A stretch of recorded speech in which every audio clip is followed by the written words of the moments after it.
Assalamualaikum warahmatullahi wabarakatuh. Perkenalkan, saya Isfanu Fardilia dari Fakultas Syariah, Program Studi Hukum Tata Negara.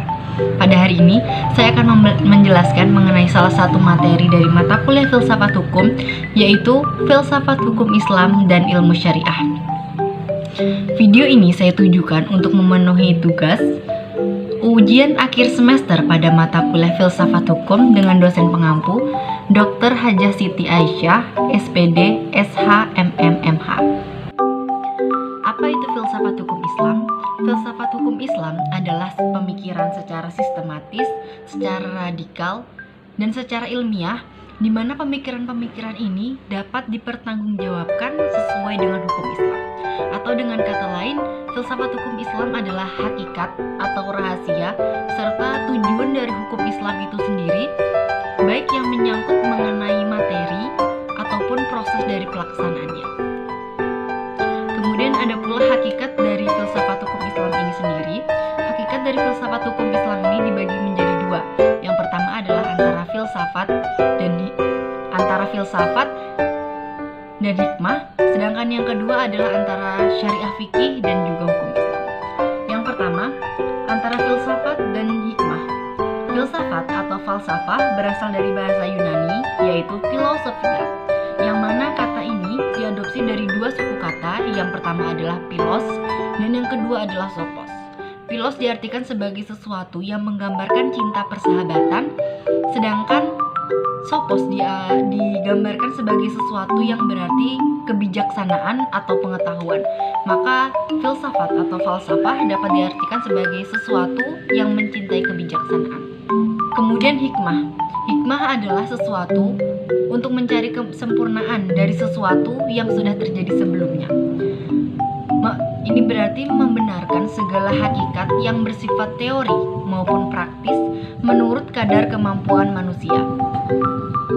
Kemudian yang kedua adalah syariah fikih dan hukum Islam. Seperti yang kita ketahui, syariah secara etimologi berarti adalah jalan tempat keluarnya air untuk minum. Sedangkan ini dikonotasikan menjadi sebuah kata yang berarti jalan yang lurus, di mana jalan yang harus dituntut. Sedangkan secara terminologi, syariah adalah hukum-hukum dan aturan yang Allah syariatkan bagi hambanya, baik yang menyangkut akidah, ibadah, akhlak maupun muamalah. Kemudian fikih. Fikih secara etimologi berarti adalah mengetahui sesuatu dan memakainya dengan baik. Secara terminologi berarti mengetahui hukum-hukum syara yang bersifat amaliyah dikaji dari dalil-dalilnya secara terperinci. Selain itu ada pula pembagian dari filsafat hukum Islam. Pembagian dari filsafat hukum Islam ini terbagi menjadi dua. Yang pertama adalah filsafat tasyri' dan yang kedua adalah filsafat syariah. Filsafat tasyri' adalah sesuatu filsafat yang memancarkan hukum Islam atau menguatkannya dan memeliharanya. Filsafat ini bertugas untuk membicarakan hakikat dan penetapan tujuan hukum Islam. Jadi filsafat tasyri' ini dia membicarakan mengenai hukum Islam dan bagaimana penepatannya. Untuk filsafat tasyri' ini sendiri dibagi lagi menjadi 5 bagian. Yang pertama adalah dasar-dasar hukum Islam, kemudian kebenaran, dan yang ketiga pokok hukum Islam, tujuan hukum Islam, dan yang terakhir adalah kaidah-kaidah dari hukum Islam. Yang kedua adalah filsafat syariah. Filsafat yang diungkapkan dari materi hukum Islam. Jadi filsafat syariah ini adalah sesuatu yang diungkapkan dari materi hukum Islam yang menyangkut seperti ibadah, muamalah, jinayah, dan sebagainya. Filsafat ini bertugas membahas mengenai hakikat dan rahasia dari hukum Islam.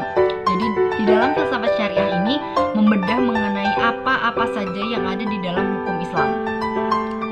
Filsafat syariah ini membahas juga mengenai 4 hal. Yang pertama adalah rahasia hukum Islam, ciri-ciri hukum Islam, keutamaan dari hukum Islam, serta apa karakteristik dari hukum Islam. Kemudian beralih ke ilmu syariah. Seperti yang kita ketahui, dalam ilmu-ilmu syariah, karakter keilmuan hukumnya juga banyak yang bersifat normatif.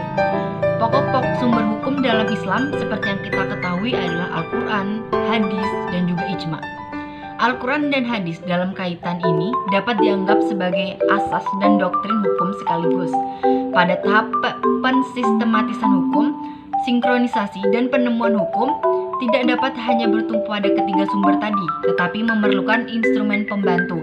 Maka ditemukanlah metode selanjutnya untuk menetapkan hukum, yaitu disebut dengan metode kias atau metode analogi. Selain itu, ada juga istihsan dan juga istihlah. Kemudian membahas mengenai sejarah hukum dan perbandingan hukum, kerap kali juga digunakan untuk mencari pendapat yang paling rajih dan sekaligus paling nyata kandungan kemaslahatannya. Pendek kata, aplikasi kajian dan tradisi kajian hukum Islam banyak semisal dengan model kajian hukum normatif. Maka dengan pola ini ditemukan kemudian kaidah moral pembantu yang dinamakan kaidah fiqhiyah atau kaidah usuliyah. Ada pula ruang lingkup dari syariah atau filsafat hukum Islam ini sendiri. Yang pertama, ruang lingkupnya adalah antara hubungan antara manusia dan juga penciptanya atau disebut dengan ibadah. Biasanya hal ini mencakup mengenai toharoh atau bersuci, kemudian mengenai sholat, puasa, zakat, haji, dan sebagainya. Kemudian hubungan yang kedua adalah membahas mengenai antara hubungan manusia dengan manusia lainnya atau disebut dengan hubungan muamalah. Ini biasanya mencakup mengenai pernikahan, jual beli, dan harta waris. Baik, sekian penyampaian materi mengenai filsafat hukum Islam dan ilmu syariah dari saya. Semoga apa yang saya sampaikan bermanfaat. Sekian, wassalamualaikum warahmatullahi wabarakatuh.